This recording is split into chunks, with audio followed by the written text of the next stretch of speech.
Hello guys, welcome to yet another Photoshop tutorial, and this time we are making something like this.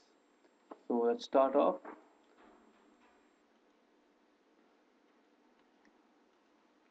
These are the two images we'll be working with. So straight up, let's go here and crop the unnecessary area out. Then we need to isolate this guy from the white background. This is extremely easy because background is well white.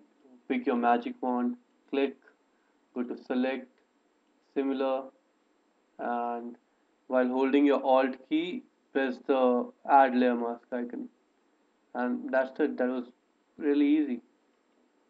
Now go to the wallpaper layer, select your marquee tool, right click, duplicate layer, choose the man layer here and click OK. Close this out. Control click on the layer mask of the layer 0. We'll have it here. As we can see, we have a little problem right here. We can get rid of that.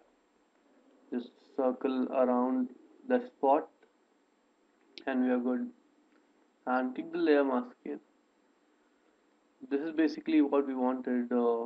If you click on this little chain icon here, we will be able to move the image without disturbing the mask.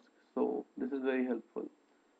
So let us arrange it something like this and pull the background layer behind the man layer.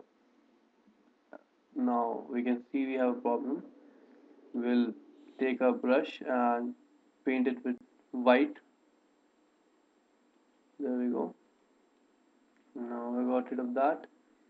So basically what we want to do here is desaturate the sky and then create a dramatically contrasted version of this image. And to do that, we'll go to adjustment layers and choose levels. Click this little icon here which will tell you that the adjustment layer affects layers below, so that it just clips to the guy layer and doesn't affect the background forest layer. So we need to dramatically increase the contrast. Meanwhile, we need to preserve the edges also. Preserving the edges and increasing the contrast.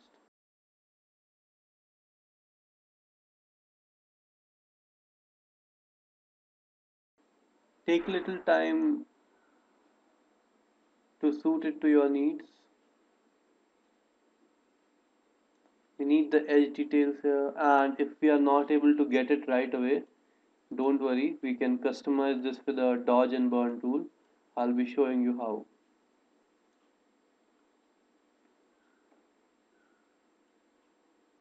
So I think this is pretty much it. I'll collapse my properties panel and select my malware. I'll rename these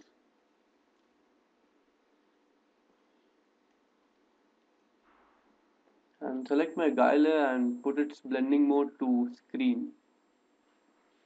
So whatever portion of the guy that was completely black is now invisible. So that's how we do in free nodes. It's a very nice and simple effect. Easy.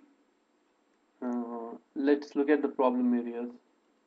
We have all these hair details going on, which I don't like. Then we have these murky details which we can work on. I'll be telling you how. We have this chain which needs to be more visible, and then some details. Other than that, this is looking quite good. So Control 0 to go back out, and let's start working. So first of all, let's get rid of all these things. Select the layer mask of the guy layer. Take your paintbrush and paint it with black.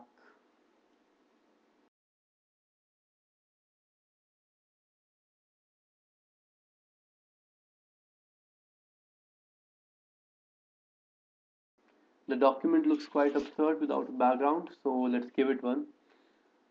Control click on the new layer icon to make a layer below, name it background, and You can fill it with anything you like basically. Let's try out a gradient. My foreground color is this shade of yellow which I picked from the image, the forest image. So let's try that. I'm getting this because I have my foreground and transparency selected here in my gradients panel, and if you're not able to see your gradients tool, just click and hold with your paint bucket here and you can select the gradient. I'll take the first option, which is background and foreground. Make sure the radial gradient is selected, right? Second option. Uh, Click, hold and drag, release. This looks good enough for me. So this will work.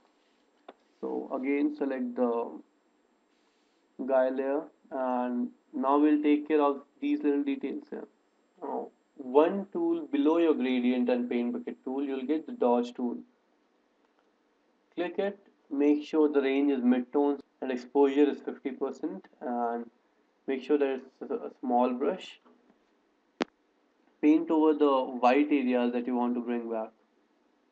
So we are bringing back the details of the clothes of the model, giving it a better edge.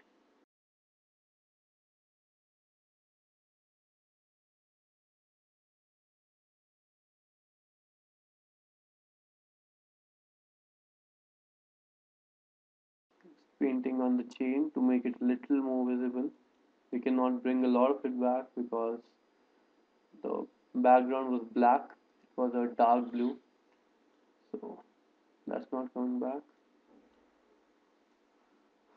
And lastly, on this side, defining the border areas properly. You can turn the forest layer off and put this blending mode to normal if you want to look at your guy here and make adjustments accordingly. These are the parts that we erased.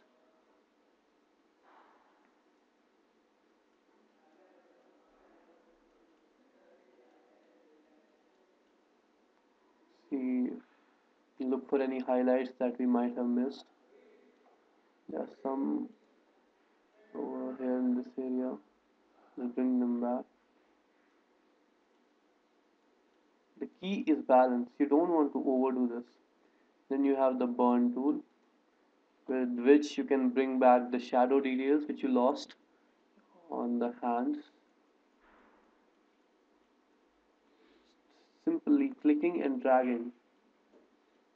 Make sure not to overdo this.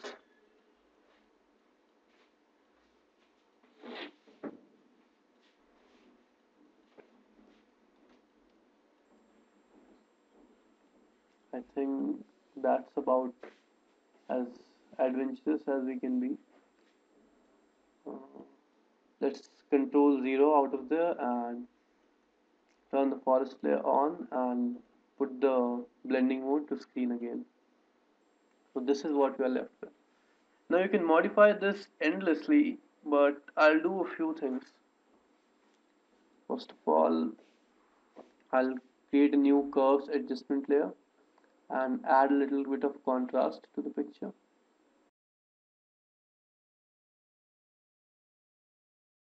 Reduce its opacity so that the effect is not so pronounced. Alternatively, we can fill the background layer with a solid color here. So if we choose to do that, we will be able to blend the forest better. You'll have to play with this setting a little bit. Now I'm working on the guy layer mask.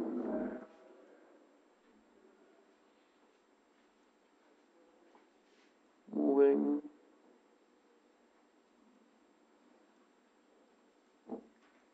If you feel a little bit adventurous and you have time, you can bring in a few of these trees back. But make sure that you are consistent and don't go overboard with this, because of this particular image. See, we are seeing clipping now, so I'm going back to safety. See if I can afford to be a little more adventurous.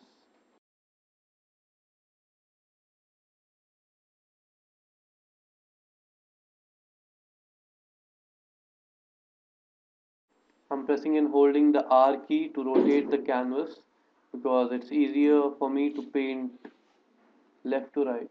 I'll now delete the jagged pattern here with one smooth motion. Don't want transparency. I'll reduce my brush size.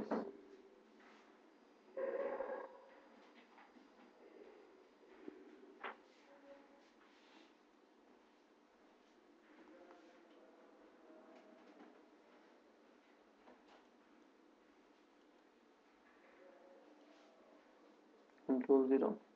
This is looking pretty good. Now, if you want a shadow behind this layer, you can go ahead and do that, but I would not recommend it in this case because we have we have murky things going around in this side. So this is what the shadow will look like too. Now you can always be a little bit creative and get rid of all these things. Depends on the time that you want to spend over the image, and that's about it. So let's try that out. Make a new layer. Sure the background is off, and image, apply image. Okay. Now we want a perfect shadow, so it's our job to remove all this white stuff that we don't want to be in the shadows. So how can we achieve that? We can achieve that with a simple selection. Take a magic wand. Now when I clicked similar, I see that some pixels, actually a lot of pixels got selected inside the image too. We do not want that. We do not want to erase these pixels. So I'll take my lasso tool and make sure I'm subtracting from the selection. So either I'll click this or hold Alt while drawing. So I'll just hold Alt. The cursor changes to a little minus icon and select all this area.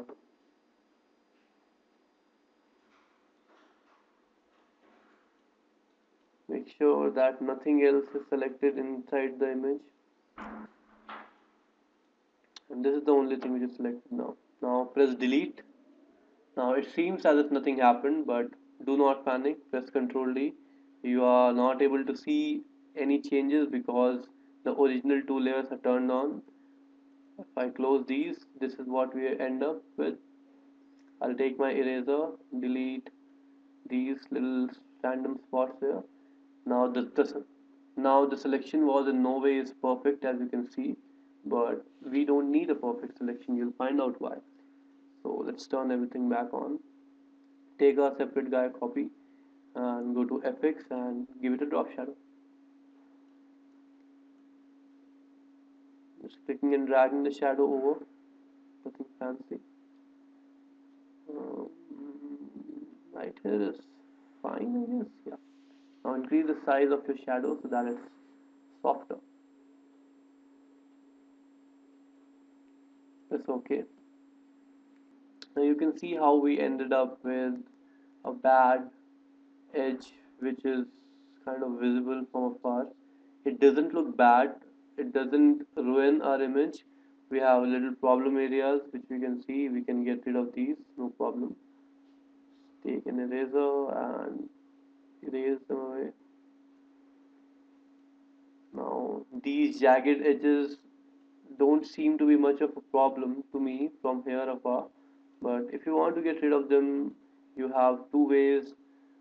The better way is to go back and select the trees better, use the refine edge function, or you can try and blur this out. This will obviously reduce the sharpness of the image, but will give a makeshift better look.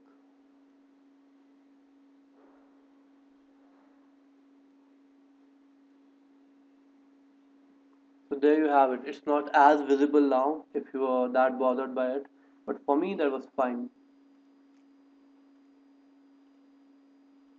So there you have it. This is the final image that we were looking for. This was a simple effect, just playing with the blend modes and playing with the contrast of two images and putting the blending mode, putting the little shadows. So that is it. Thank you.